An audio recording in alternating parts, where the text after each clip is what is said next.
Hello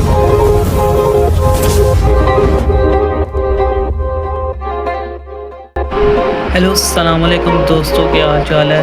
तो YouTube पर subscriber ज़्यादा करने का सबसे बड़ा तरीका है शॉर्ट्स को वायरल करना। अगर आपके शॉर्ट्स वायरल होंगे तो आपके सब्सक्राइबर ज़्यादा होंगे। जैसे आप देख सकते हैं कि ये मेरा नया अकाउंट है और ये देखें, एक वीडियो में मुझे 2 सब्सक्राइबर मिले हैं +2। इसके बाद मेरे 1.7 के वाली वीडियो में मुझे +8 सब्सक्राइबर मिले हैं।